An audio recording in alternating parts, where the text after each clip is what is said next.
We'd like to give a special shout out to the following people for making this episode and the rest of Act 3 possible: Louis, Malaya, Reg, Daniel Athern, Osterkim, Vanna, Finch, Dr. Dan Venning, Sleepless Berry, Court, Rogue Canoe, John and Muna, Sadie, Zay the Great, Elliot Kane, and Trident. Thank you for your support. Maraming salamat.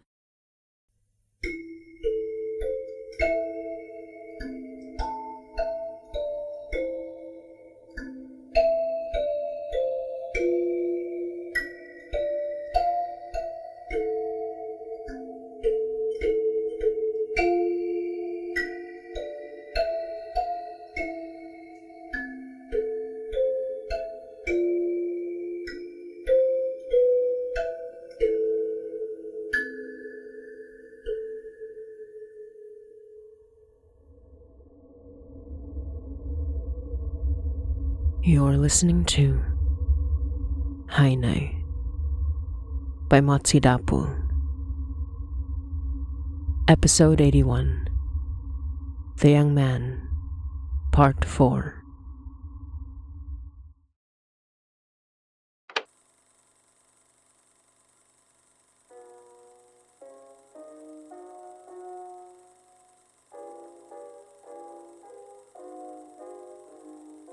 After Marianne, he knew he hadn't been himself. Losing her was a scar on his psyche, healing slow while he threw himself into his work. In his guilt, he searched for ways he might have saved her, prevented this from happening. But in his guilt, he knew he missed his chance. Not, perhaps, preventing her death, but joining her in it, and making her sacrifice mean something. He came to her house, hesitant to knock on the door, to check on the Weeks family. He looked up at the window of what was once her room, and saw the unmistakable profile of the lovely Claudette Jean shadowed against the curtain, sobbing into her hands.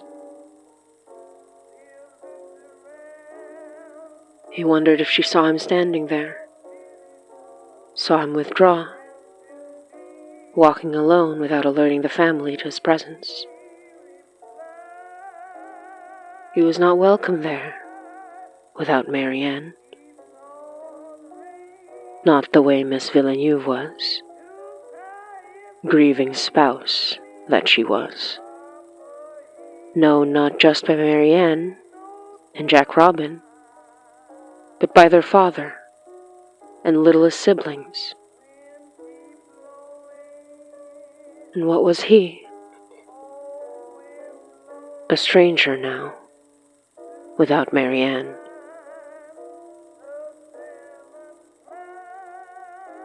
He lost time after her.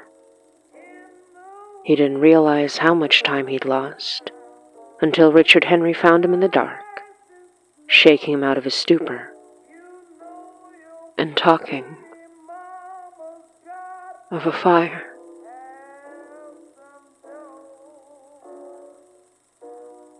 Talking of Savard and young Will.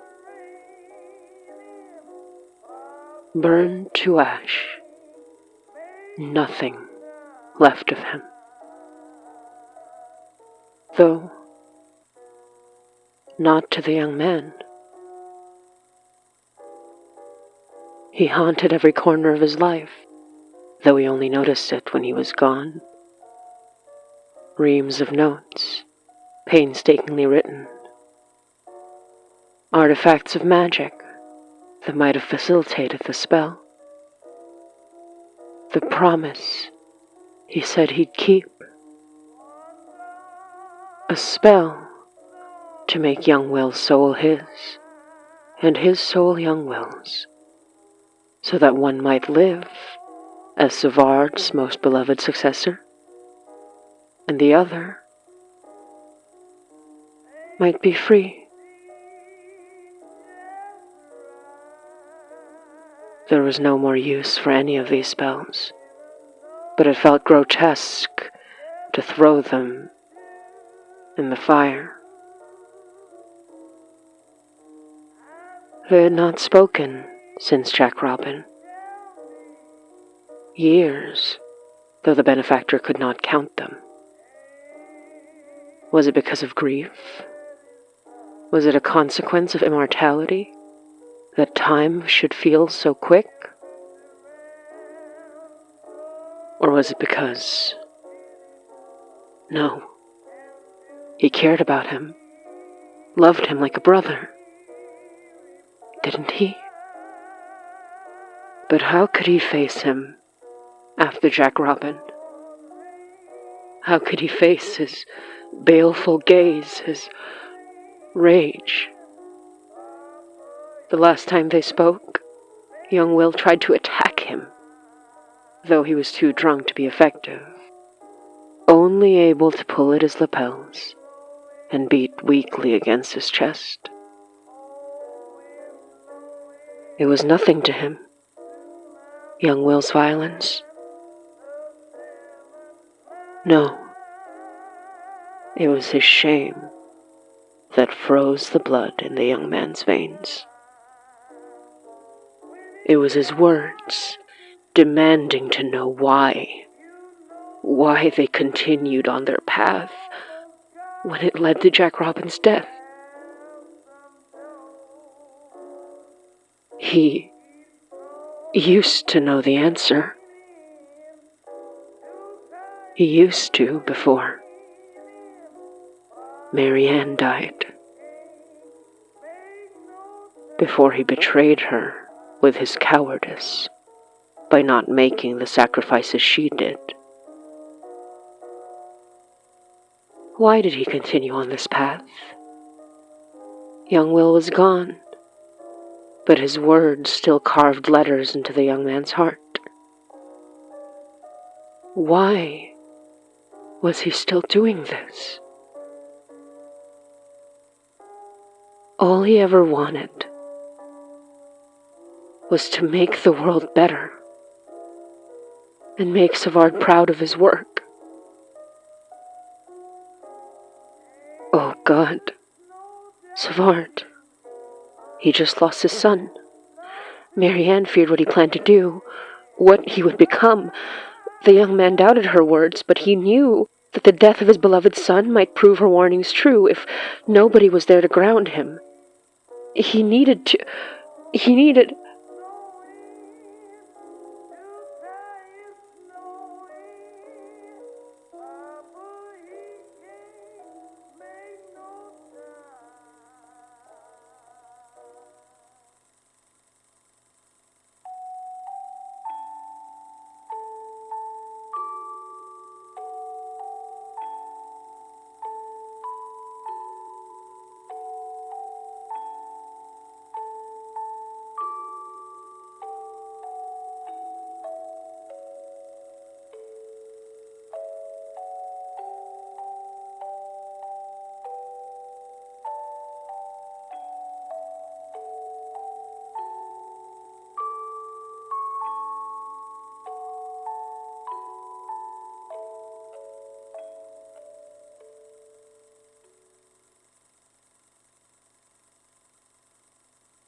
In just one night, the order was shattered. Though, he supposed, the cracks had begun to show long ago. There was nobody left for the young man. Nobody among his peers, among his friends. They were his friends, and he had every opportunity to save them, but he didn't. He wasn't strong enough to save them. He didn't have the power to. He was too weak to save the people he loved. He was alone now. Though, not completely. Throughout his long absences, in his grief, Richard Henry was there. He didn't know why. They worked together, yes, but with Savard gone, there shouldn't have been a reason for Richard Henry to stand by him, as though they were still in service to the same man. But he did. Broke him out of the darkness, his depressed states, and his manic ones. Told him about the other elders, beginning to attack each other. Told him about the alliances that had begun forming. An elder civil war, just like when Langford, Grigori, and Renard tried to fight them. All those long years ago, and they destroyed their bodies, with only the benefactor knowing that they'd left pieces of themselves somewhere, not knowing if they'd ever return, not giving them the answers to questions he himself had been asking, treating them as his own personal experiment. For he would never cut up his own soul. Not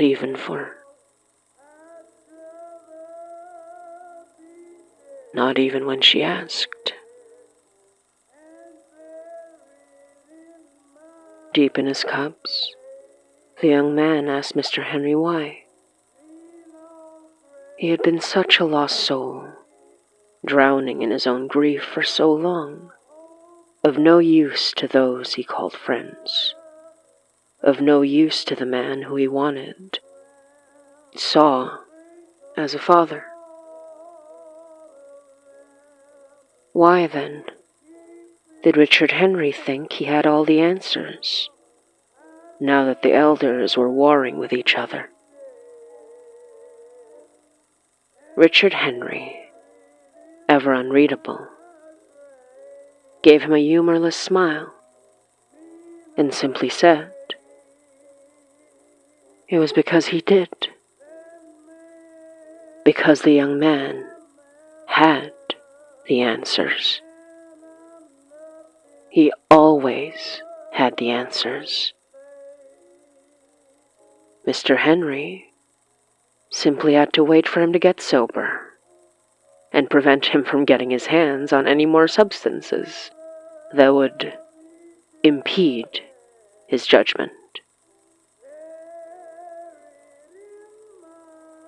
And, of course, clean him up so that he was presentable. He didn't buy him fine suits and expensive gifts just so he would ruin them wallowing. Savard was gone, Richard Henry said, both a great shock and not one at all.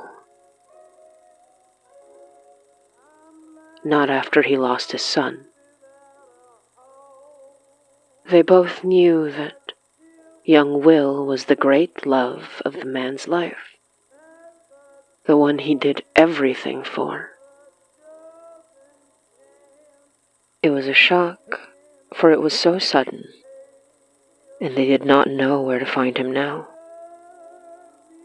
Not for lack of trying. The young man used what magic he could to try and track him down, but their leader was far more cunning than even he, and his power was great, and his grief unimaginable. The young man wondered if he was even still alive. He hoped and prayed, but even if he was, he abandoned them and left the Ordo in a state of chaos and war. Even if he was still alive, what did Savard have left to return for? Through all of it, Richard Henry stayed. At first, the young man wondered what he would do in the face of such chaos. He'd always been the one to hold things together, but never in a leadership role. Always from behind someone. Always at hand. The young man held him in such high regard that it didn't occur to him exactly what Richard Henry was asking, until he said it outright. That he should be Savard's successor, and that none of the grasping fools that did not take part in the affairs of the Ordo, beyond siphoning power away from their leader, were worthy of the title. That he should be leader, and Richard Henry his right hand. It didn't make sense, but it felt too right to be ignored. A purpose, a place for him, when the one he had, among loved ones and friends, was gone.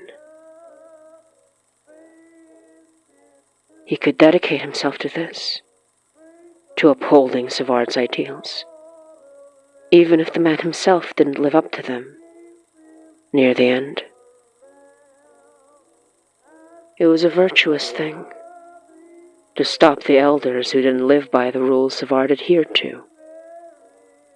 After Langford, Renard, and Grigory, the young man knew there were far more of those rogue elders than they'd hoped, and Savard was no longer around to keep them in line.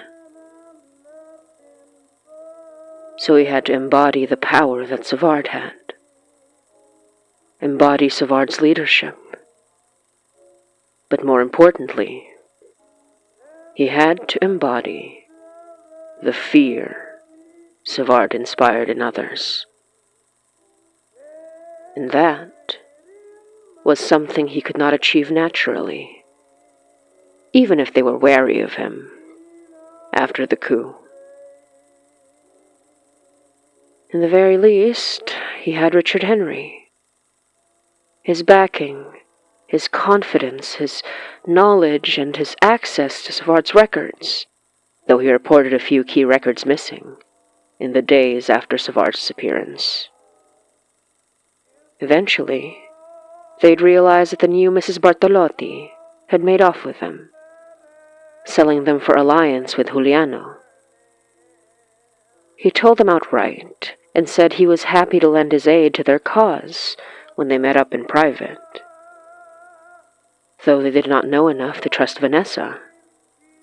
Juliano was a discerning man and a clever, useful, elder ally, so they were happy to have him on their side. In order to maintain power, it became a matter of policy for their alliance to deal with other elders with a violence that had been taboo in Savard's time. The order was shattered, alliances broken, and so the only way to ensure stability was by killing the insurgents and inviting the willing to join their cause. It wasn't long, however, before an outside source caused further terror among the warring elders and proved a windfall for their alliance. The puppet master, an enemy so powerful that the elders, who had been on the fence about joining the benefactor's cause, began clamoring for the safety of numbers. And by the end of that war, a war which they won, the benefactor gained such power that there were few left to question him. The foolish and the depraved, who soon learned just how potent magic could really be when siphoned from the deaths of hundreds. All through these many years, the young man tried to be the leader the order needed. Though he was far from young now, he never really aged, and he never felt as though he had the answers that the old men that inspired him seemed to. He simply did what was required, reassured by his right hand, and wondered if Savard or Marianne might have been proud of his work. Savard, maybe, but Marianne?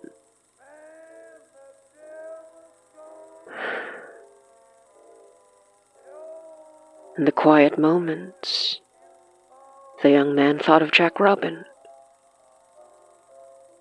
He would have let the young man explain himself, rail, rant, scream about how unfair it all was.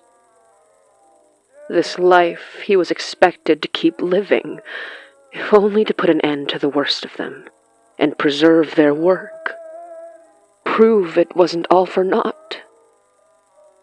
Jack Robin would have ruffled his hair and laughed, telling him how foolish he was for maintaining this charade, when he was so unhappy, lonely, uncertain, regretful, terrified. In these quiet moments, Richard Henry would come, as if summoned by some magic of his own, sharing with him a drink that he rationed to keep him from falling too deep into his own spiraling thoughts. The buzzing in his head would quiet after that, if only for a while.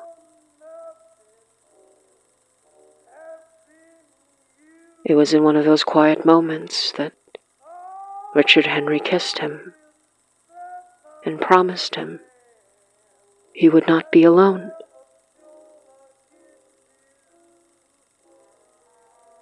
It silenced his doubts for so very long after that, even if it was, in the end, small comfort.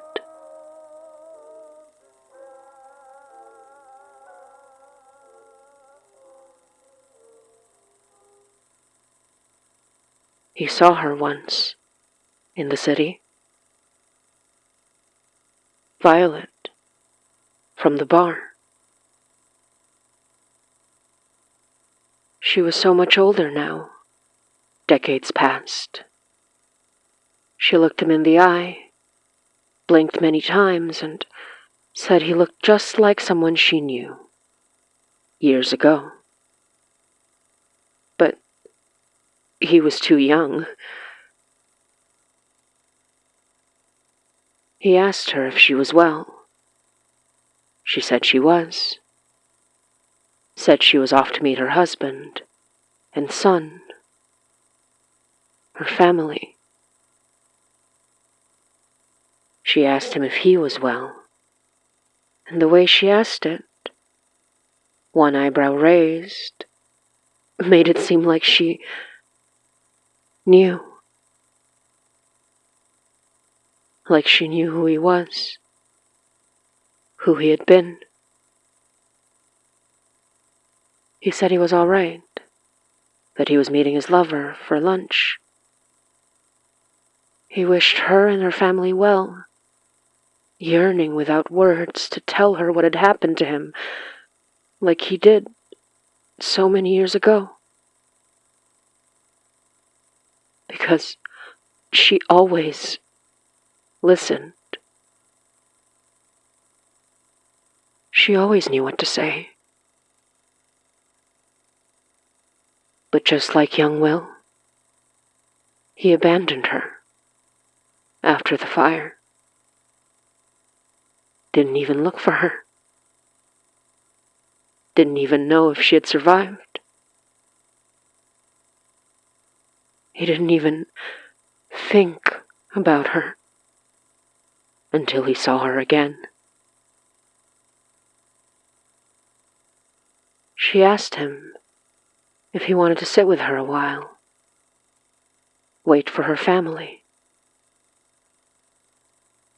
He refused, but thanked her anyway. He didn't see what it was hanging from the chain around her neck. If he had, his heart would have ached with recognition. He might have seen it if he stayed, if he talked to her.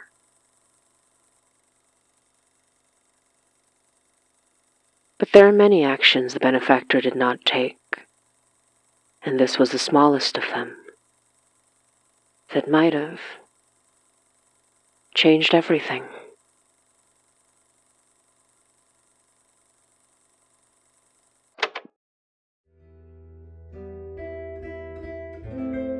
You're listening to Hainai by Motsi Dapul.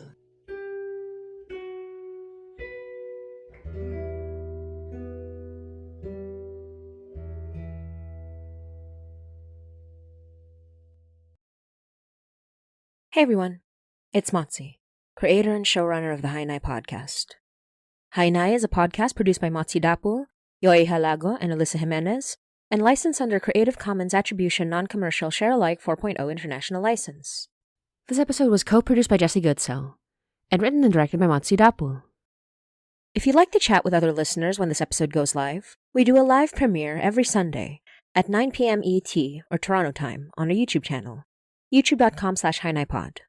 To help support the production of Hainai, you can subscribe to our Patreon, patreon.com/HainaiPod. You'll get to be part of our early access program, where we release episodes 3 days early on Thursday at 9 p.m. ET or Toronto time. You can also get bonus video, audio, art, and much more. Speaking of Patreon, we'd love to give a special shout out to the following patrons for all their amazing support: Petra, Emily Cole, Maha, Nikki Green, Cy B.A., Emily C., Lauren Morton, Prinks Variety, Dee Dee Chenak, Chandra, Tony Baloney, Nay, Boyo, Phoenix Luna, Kate Jordan, Tiana Harvey, Sabine, Ben, DC Squirrel, Jess No, Nonette Dapu, Mika, Anna, Sooks, Becca Terrier, Melissa, Flying Cabbage, Faye Fungi, Pablo Neurotic, Oster Kim, Megan, Jessie Goodsell, Malaya Light, and Victoria Goodwin. Thank you for all your support. If you subscribe at the ATET tier or the $10 tier and above, you get bonus episodes, bonus content, the full B-sides, and you get your name shouted out on every episode in the credits, just like our wonderful supporters here. If you can't subscribe monthly, you have the option to buy us a milk tea on Ko-fi. That's ko-fi.com/HainaiPod. Our ad-free Hainai album, which has our official music and full episodes from Act 1 and 2, is also available for both patrons and to purchase on our coffee shop. Check out our website, HainaiPod.com, for more info, and follow us on all our socials, on Twitter, Tumblr, Instagram, Facebook, and Blue Sky, and even our YouTube posts, at HainaiPod, for updates and more information, especially when we have special events. And as always, thank you, we love you, and hanggang sa muli.